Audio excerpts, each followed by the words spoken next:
ಅರ್ಥನೇ ಆಗಿಲ್ಲ ನಮ್ಗೇನು. ಓದ್ತಾ ಇರೋದು ಈಗ ನಾವು ಒಂದ್ ಅಕ್ಷರ ಓದಿದ್ಕೆ ನಿಮ್ಗೆ ಬೇಜಾರಾಗುತ್ತೆ. ಬೊಮ್ಮಾಯಿ ಸಾಹೇಬರು ಕೂಡ ಅವಾಗ ಓದ್ತಾ ಇದ್ರು, ಅದು ನಾವು ನೋಡಿದ್ದೇವೆ. ನೋಡಿ, ಯಾವುದೇ ಆಡಳಿತ ಪಕ್ಷ ಇದ್ಮೇಲೆ ವಿರೋಧ ಪಕ್ಷಕ್ಕೂ ಅಷ್ಟೇ ಗೌರವ. ನಮಗೆ ಅದಕ್ಕೆ ಅಲ್ಲೇ ಸೀಟು, ನಮ್ಗೆ ಇಲ್ಲಿ ಸೀಟ್ ಕೊಟ್ಟಿದ್ರು. ನಾವೇನು ನಿಮಗೆ ಕ್ಯಾಂಡಿಡೇಟ್ ಹಾಕಿಲ್ಲ, ನಿಮ್ಮನ್ನ ಸರ್ವಾನುಮತದಿಂದ ಆಯ್ಕೆ ಮಾಡಿದ್ದೀರಿ. ನೀವು ಸ್ವಲ್ಪ ಸೀಟಲ್ಲಿ ಆ ಕಡೆ ಕೂತ್ಕೊಳ್ಳೋದು, ಸ್ವಲ್ಪ ಈ ಕಡೆ ಬಂದ್ರೆ ಸೌರ ಬರ್ತದೆ. ನಾನು ನಿಯಮ ಪ್ರಕಾರ ಹೋಗ್ಬೇಕಾ?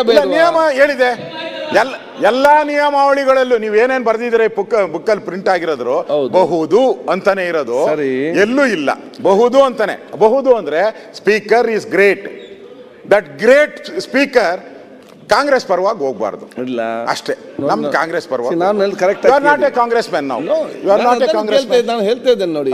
ಅಲ್ಲ, ಅದಕ್ಕೆ ನೋಡಿ, ನೀವು ಆ ಡೆಮಾಕ್ರಸಿನ ಎತ್ತಿಡಿಬೇಕು ಅಂತ ಹೇಳಿದ್ರೆ ನೀವೊಬ್ಬ ಸ್ಪೀಕರ್ ಅಂತಂದ್ರೆ ರೆಕಾರ್ಡಲ್ಲಿ ಇಳಿಬೇಕು.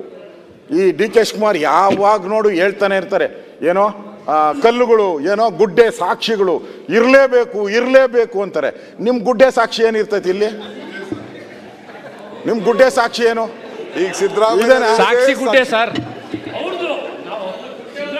ಈಗ ಸ್ಪೀಕರ್ ಒಂದು ಗುಡ್ಡೆ ಸಾಕ್ಷಿ ಬೇಕು ಅಂತ ಕೇಳ್ತಾ ಇರೋದು.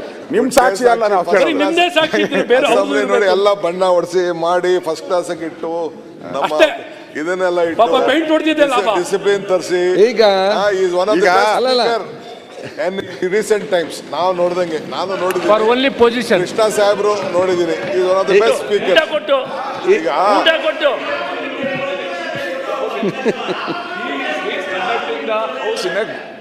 Good manner. ಆದ್ರೆ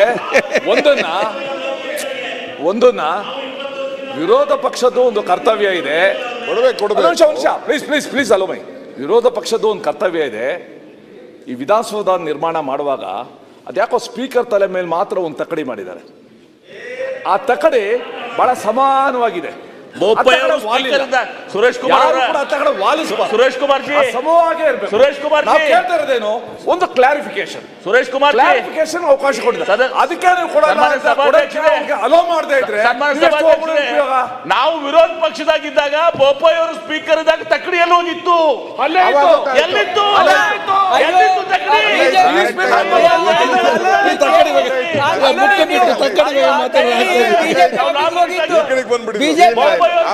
ಈಗ ನೀವು ನೋಡ್ತೀರಾ, ತಕಡಿ ನೋಡ್ತೀರಾ, ನೋಡಿ